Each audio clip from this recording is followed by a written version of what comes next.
अब हम लोग समझने वाले हैं टाइम एंड टेंस के बारे में। किसके बारे में बाबू? Time and tense. अच्छा, टाइम मीन्स क्या होता है बाबू? समय। टाइम मीन्स होता है समय, और टेंस मीन्स क्या होता है? काल। टेंस मीन्स होता है काल, और टाइम मीन्स क्या होता है? समय। टाइम मीन्स क्या होता है? समय, और टेंस मीन्स क्या होता है? काल। ध्यान से समझेंगे। टाइम एंड टेंस को हिंदी में कहेंगे समय और काल। क्या कहेंगे? देखिए, टाइम शब्द की उत्पत्ति जो है ना, वो टेम्पस से हुआ है। किससे हुआ है बाबू? टेम्पस। टेम्पस का मीनिंग भी क्या होता है? टेम्पस और टाइम दोनों का मीनिंग होता है समय। टेंस समय को दर्शाता है। इसमें वर्ब के बारे में अध्ययन किया जाता है। किसके बारे में बाबू? वर्ब के बारे में। तो टेंस किसको दर्शाता है? टाइम को। और इसमें किसका अध्ययन किया जाता है? वर्ब। वर्ब को हिंदी में क्या कहेंगे बाबू? क्रिया। क्रिया के अध्ययन को क्या कहेंगे? काल।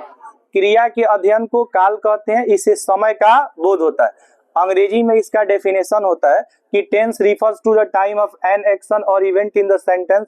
समझ रहे हैं ना? And it is the study of verb forms. यानी क्रिया के अध्ययन को काल कहते हैं, और इससे समय का बोध होता है। किसका बोध होता है बाबू? समय का। अब यहाँ पे समझिए, अगर आपको कहेगा कि पृथ्वी सूर्य की परिक्रमा करती है, पृथ्वी सूर्य की क्या करती है? परिक्रमा करती है। तो अब बताइए ये कौन सा टेंस होगा? पृथ्वी सूर्य की परिक्रमा करती है, कौन सा टेंस? Present indefinite tense. उसी को सिंपल प्रेजेंट टेंस भी कहते हैं। अब बताओ बाबू, जब प्रेजेंट इंडेफिनिट टेंस होगा तो V1 और V5 का यूज होता है। या तो V1 लगता है या तो V5। बताइए, पृथ्वी को सिंगुलर माना गया है कि प्लूरल? सिंगुलर। अर्थ आपका सिंगुलर होता है, तो इसके साथ V1 लगेगा V5? क्या लगेगा? V5। तो इसमें ऑप्शन ए होगा। इसमें सही जो ऑप्शन होगा आपका, सही जो ऑप्शन होगा वो होगा आपका मूव्स। क्या होगा बाबू? मूव्स। बाकी ऑप्शन क्या हो जाएगा? गलत। एक ही ऑप्शन सही होगा, क्या? मूव्स। तो इसका आंसर क्या हो जाएगा? आंसर हो जाएगा option A. Option A answer हो जाएगा। मूव्स क्या होगा? सही होगा। बाकी ऑप्शन क्या होगा? गलत होगा। अब समझेंगे दूसरा। कह रहा है कि वह प्रत्येक दिन सुबह में टहलने के लिए जाती है। वह प्रत्येक दिन सुबह में टहलने के लिए जाती है। अब बताइए कौन सा टेंस हो गया?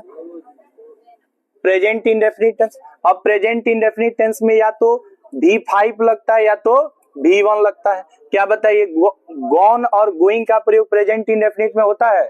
नहीं होता। अब इस दोनों में से कोई एक ऑप्शन हो सकता है। तो क्या सी के साथ गो लगता है कि गोज लगता है? गोज लगता है। तो ऑप्शन ए हो जाएगा। यहाँ पे हम लोग किसका प्रयोग करेंगे बाबू? गोज का। अच्छा बताइए, जब सब्जेक्ट सिंगुलर होता है तो उसके साथ V1 लगता है कि V5 लगता है? V5 लगता है। किसके किसके साथ V5 लगता है? ही के साथ, सी के साथ, इट के साथ, सिंगुलर नाउन के साथ, और एक नाम के साथ। किसका प्रयोग किया जाता है? V5 का। और जहां पे आई वी यू दे होता है या एक से अधिक नाम होता है, उसके साथ V1 का प्रयोग किया जाता है। अब बताइए बाबू, यहाँ पे आप देख सकते हैं क्या है बाबू? डज है। आपको बताए थे कि जहां भी सेंटेंस में आपको डू दिख जाए, डज दिख जाए, डू, डज और डिड दिख जाए, तो उसके साथ वर्ब का कौन सा फॉर्म आता है? First form. तब बताइए, क्या सिंग्स फॉर्म फर्स्ट फॉर्म है? नहीं है। क्या सेंग फर्स्ट फॉर्म है? नहीं है। यहाँ पे सिंगिंग फर्स्ट फॉर्म है? नहीं। फर्स्ट फॉर्म क्या है बाबू? सिंग। तो यहाँ पे सही ऑप्शन क्या होगा? सिंग होगा। ऑप्शन यहाँ पे बी हो जाएगा। ऑप्शन बी हो जाएगा। इसका आंसर हो जाएगा ऑप्शन बी, सिंग सही होगा। याद रखिएगा कि जब भी किसी सेंटेंस में आपको या तो डू दिख जाए, या डज दिख जाए, या फिर क्या दिख जाए? डिड दिख जाए, तो इसके साथ भी वर्ब का कौन सा फॉर्म आता है? First form. Do, does, did के साथ वर्ब का कौन सा फॉर्म आता है? First form. तब बताइए, सिंग V1 है कि V5 है? सिंग V1 है, और सिंग का V5 क्या होता है? सिंग्स होता है। अब यहाँ पे समझिए, इसका अर्थ होता है कि आई विश का अर्थ होगा काश, और ही डॉट डॉट अलाइव का मतलब जीवित होता। अब ऐसा आपको सेंटेंस दिया हो कि काश वह जीवित होता, काश वह जीवित होता। तो जब भी हम किसी चीज की कल्पना करते हैं, क्या करते हैं बाबू? कल्पना करते हैं, तो उसमें प्रत्येक सब्जेक्ट के साथ वेयर का प्रयोग किया जाता है। किसका प्रयोग किया जाता है? वेयर। और वेयर को हम लोग बोलते हैं सिंपल पास्ट टेंस। क्या बोलते हैं? Simple past tense. अब इसमें बताइए, वेयर कौन सा ऑप्शन है? सी। तो ऑप्शन सी आंसर हो जाएगा। आंसर क्या हो जाएगा? Option C. अब इसमें एक बात समझना होता है, काश वह जिंदा होता या काश वह जीवित होता, इसमें हम लोग क्या कर रहे हैं? कल्पना कर रहे हैं। जब कोई चीज इम्पॉसिबल होता है, क्या होता है बाबू? इम्पॉसिबल, जो संभव नहीं होता। जैसे आप कहिएगा कि काश मैं राजा होता, काश मैं राजा होता, यहाँ पे एक सेंटेंस दिया है काश मैं राजा होता। अब बताइए क्या डेमोक्रेसी में, लोकतंत्र में किसी व्यक्ति के लिए राजा होना संभव है? नहीं है। तो जो चीज असंभव होता है और उसकी हम कल्पना करते हैं, उसमें प्रत्येक सब्जेक्ट के साथ किसका प्रयोग किया जाता है? वेयर का। चाहे आई हो, वी हो, यू हो, ही हो, सी हो, एक नाम हो या दो नाम हो, हर सब्जेक्ट के साथ वेयर लगेगा। प्रत्येक सब्जेक्ट के साथ क्या लगेगा? वेयर लगेगा। अगर वाज का प्रयोग कीजिएगा तो गलत, एम का प्रयोग कीजिएगा तो गलत। अब ऐसे सेंटेंस को हम कैसे पहचानते हैं? तो जब कोई सेंटेंस आई विश से शुरू होगा, वी विश से शुरू होगा, मतलब जिसमें विश लगा रहेगा स्टार्टिंग में, या आज आपका एज इफ से शुरू होगा। किससे शुरू होगा? As if. जैसे मान लीजिए यहाँ पे सेंटेंस आपको दिया है एज इफ, किससे शुरू होगा बाबू? एज इफ से शुरू होगा। तो एज इफ से भी शुरू होगा ना, एज इफ से भी शुरू होगा। देखिए यहाँ पे, जैसे यहाँ पे देख सकते हैं आपको क्या दिया है? एज इफ दिया है। तो जहां भी आपको एज इफ मिल जाएगा और विश मिल जाएगा, तो उसके साथ हम V2 का प्रयोग करते हैं। किसका प्रयोग करते हैं बाबू? V2। तो देखिए एक आपका वाज वेयर V2 होता है, वाज और वेयर क्या होता है? V2 होता है। लेकिन इसमें ऑप्शन आपको वाज वेयर नहीं दिया गया है। इसमें ऑप्शन वाज वेयर है? नहीं है। इसमें ऑप्शन आपको नो दिया गया है, और नो का जो V2 होता है वो क्या होता है? न्यू होता है। नो का V2 क्या होता है? न्यू। अच्छा, KNEW में के साइलेंट होता है। जैसे नो में के साइलेंट होता है, उसी तरह न्यू में भी आपका के क्या होता है? साइलेंट होता है। नॉन में भी आपका के क्या होता है? साइलेंट होता है। अच्छा, इसको क्या पढ़ेंगे? नॉन पढ़ेंगे कि नहीं? तो नॉन में भी आपका के क्या होता है? साइलेंट होता है। तो इसमें सही ऑप्शन क्या हो जाएगा? बी।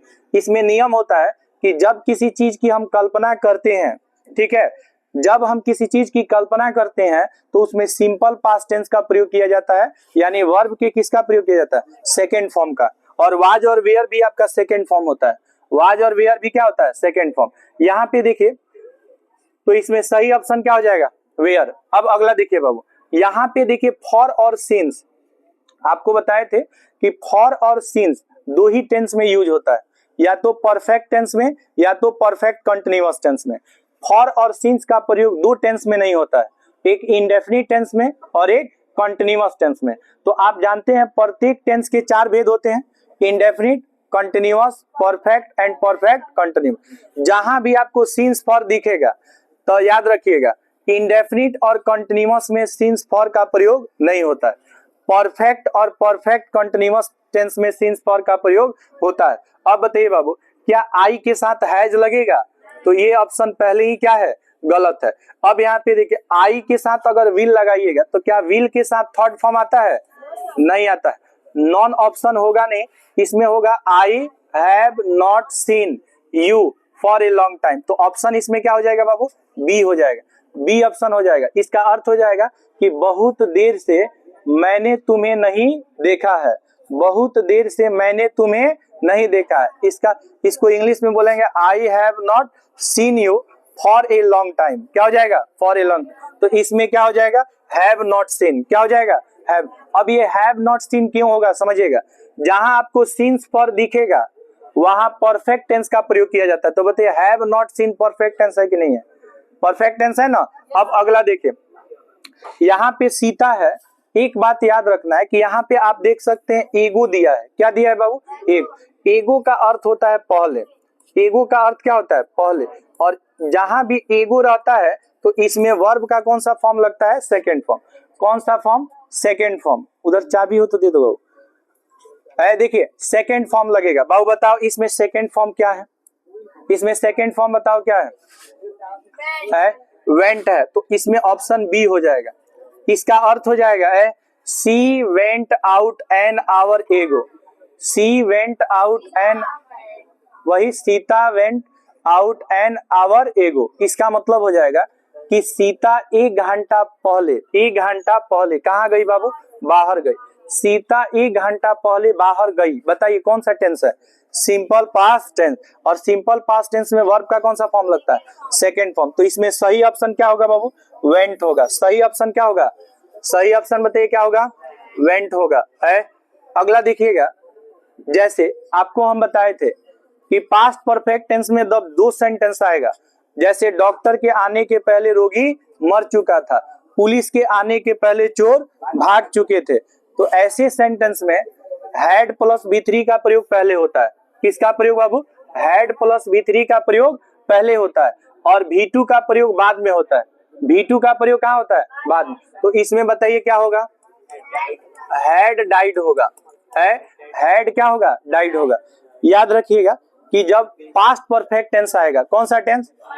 Past perfect tense. आपको पास्ट परफेक्ट टेंस बताए थे कि जिसके अंत में चुका था, चुकी थी, चुके थे रहता है, उसमें हैड प्लस V3 का प्रयोग किया जाता है। तो जब पास्ट परफेक्ट टेंस में दो सेंटेंस एक साथ आता है, जैसे डॉक्टर के आने के पहले रोगी मर चुका था, पुलिस के आने के पहले चोर भाग चुके थे, रामू के आने के पहले मैं सो चुका था, तो ऐसा सेंटेंस जब रहेगा ना, तो उसमें हम लोग पहले हैड प्लस V3 लिखते हैं। क्या लिखते हैं बाबू? Had plus V3। और बाद वाला जो सेंटेंस होता है उसमें वर्ब का कौन सा फॉर्म लिखते हैं? Second form. तो यहाँ पे आप देख सकते हैं कि किम है, किम जो होता है ये कॉम का क्या होता है बाबू? V2 होता है। कॉम का V2 क्या होता है? किम। तो ऐसे सेंटेंस में दो टेंस का यूज होता है। लास्ट में आपका लगेगा V2, जिसको आप कहेंगे सिंपल पास्ट टेंस। क्या कहेंगे? और पहले लगेगा हैड प्लस V3, जिसको कहेंगे पास्ट परफेक्ट टेंस। क्या कहेंगे? बताइए टेंस कितने प्रकार के बाबू? 3। कौन कौन? Present tense, past tense, future tense. Present tense के अंत में क्या रहता है? हूं, हो। पास्ट टेंस के अंत में क्या रहता है? था, थे, थी। और फ्यूचर टेंस के अंत में प्रत्येक टेंस के कितने भेद होते हैं? 4। पहला क्या होता है? इंडेफिनिट। इंडेफिनिट होता है ना। दूसरा क्या होता है? कॉन्टिन्यूअस। तीसरा क्या होता है? परफेक्ट। और चौथा परफेक्ट कंटिन्यूअस। इंडेफिनिट जहां भी आएगा उसमें ताते ती आएगा, कॉन्टिन्यूअस जहां भी आएगा रहा रही आएगा, परफेक्ट जहां आएगा चुका चुकी रहेगा, और परफेक्ट कंटिन्यूअस जहां रहेगा वहां ता रहा ती रही ती रहे। प्रेजेंट इंडेफिनिट होगा तो ता है ती है, पास्ट इंडेफिनिट रहेगा तो ता था ती थी, और फ्यूचर इंडेफिनिट रहेगा तो उसमें गागे की लगता है। क्या लगता है बाबू? गागे। अब यहाँ समझिए, इसका अर्थ होगा कि अगर वह मेरी मदद करेगी, ध्यान से सुनिए, अगर वह मेरी मदद करेगी तो मैं उसकी मदद करूंगा। अगर वह मेरी मदद करेगी तो मैं उसकी मदद करूंगा। इसमें दो टेंस लगता है। कितना टेंस लगता है बाबू? एक आपका लगता है फ्यूचर इंडेफिनिट टेंस। क्या लगता है? और दूसरा में लगता है प्रेजेंट इंडेफिनिट टेंस। क्या लगता है? तब बताइए प्रेजेंट इंडेफिनिट में V1 और क्या लगता है? तो C के साथ क्या लगेगा? C के साथ क्या लगेगा? V5। तो हेल्प का V5 बताइए क्या होता है? हेल्प। तो इसमें ऑप्शन क्या हो जाएगा? हेल्प। तो इसका आंसर हो जाएगा हेल्प। ऑप्शन क्या हो जाएगा बाबू? ऑप्शन क्या हो जाएगा? C। ऑप्शन क्या हो जाएगा? C। इसमें भी बताइए आंसर। ऑप्शन क्या हो जाएगा? C है। क्या भान मनाने लगता है जी तुम लोग? आंसर क्या हो जाएगा बाबू? आंसर बताइए C हो जाएगा। अब बताइए जैसे यहाँ पे दिया है अगर वह आएगी, अगर वह आएगी, ठीक है, तो मैं जाऊंगा, तो मैं जाऊंगा। अगर वह आएगी तो मैं जाऊंगा। अब यहाँ पे बताइए जैसे इसमें देखिए बाबू, इसमें V5 बाद में लगा है, इसमें V5 कहाँ लगा है? तो जैसे इसमें सेल हेल्प लगा है ना, तो इसमें क्या हो जाएगा? सेल गो। क्या होगा? सेल गो। आई के साथ क्या लगता है? सेल। और क्या हो जाएगा? गो हो जाएगा। तो आई सेल गो हो जाए। आई सेल क्या हो जाएगा? गो हो जाए। इसमें दो टेंस लगता है। जब सेल विल प्लस V1 रहेगा तो उसके साथ जो सेंटेंस आएगा उसमें हम सिंपल प्रेजेंट टेंस का प्रयोग करते हैं। किसका प्रयोग करते हैं? देखिए यहाँ पे कॉम्स वर्ब का कौन सा फॉर्म है? Fifth form. और यहाँ पे हेल्प्स वर्ब का कौन सा फॉर्म है? Fifth form. तो याद रखिएगा जहां भी सेल विल प्लस V1 आपको दिख जाता है वहां पे या तो V1 आता है या तो V5। अब आपको सब्जेक्ट देखना होता है। सब्जेक्ट सिंगुलर होगा तो V5 आएगा, तो C के साथ क्या लगेगा? V5। अब यहाँ पे देखिए बाबू नाउ है। क्या है? नाउ। नाउ का अर्थ होता है अब या अभी। नाउ का अर्थ क्या होता है? अब या अभी। जहां भी सेंटेंस में, सुनिए ध्यान से, जहां भी सेंटेंस में आपको नाउ दिख जाए, नाउ और डिज दिख जाए, समझ रहे हैं ना? एट दिस टाइम दिख जाए, क्या दिख जाए? At this time. Just now दिख जाए, क्या दिख जाए? Just now. क्या क्या? नाउ, जस्ट नाउ, नाउ और डेज। जिसमें भी नाउ लगा रहेगा ना उसमें प्रेजेंट कंटिन्यूअस टेंस का प्रयोग किया जाता है। किस टेंस का? Present continuous. तो बताइए आई के साथ क्या लगेगा बाबू? एम। और रीड का V4 क्या होगा, रीडिंग। ऑप्शन क्या हो जाएगा, बी। आंसर क्या हो जाएगा इसका, बी हो जाएगा, ऑप्शन बी हो जाएगा। तो आई एम रीडिंग नाउ का मतलब हो जाएगा अभी मैं पढ़ रहा हूं या अभी मैं पढ़ रही हूं। तो नाउ जहां भी वर्ड आपको दिखेगा जिसका अर्थ होता है अब या अभी, अच्छा नाउ के साथ just now, right now, now a days, these days, currently, recently, समझ रहे हैं ना, एट दिस टाइम, ये सब जब भी आपको दिखेगा तो उस सेंटेंस में प्रेजेंट कॉन्टिन्यूअस टेंस लगता है। कौन सा टेंस, प्रेजेंट कॉन्टिन्यूअस। और प्रेजेंट कॉन्टिन्यूअस में आपका इज एम आर प्लस क्या लगता है, V4, और इसका अंत होता है रहा है, रही है, रहे। आप बताइए इफ, एज, इफ जहां भी आपको दिखेगा या विश दिख जाएगा, इफ, एज, इफ और विश जहां आपको दिखेगा और जिस सेंटेंस से इम्पॉसिबल होने का बोध होगा, समझ रहे हैं ना, इम्पॉसिबल मतलब क्या, असंभव, उसमें प्रत्येक सब्जेक्ट के साथ क्या लगेगा, V2। तो बताइए नो का V2 क्या होगा, न्यू। तो यहाँ पे ऑप्शन आपका न्यू हो जाएगा, क्या हो जाएगा, न्यू। और न्यू वर्ब का कौन सा फॉर्म है, सेकेंड फॉर्म। तो ये हमारा दूसरा चैप्टर था, टाइम एंड टेंस।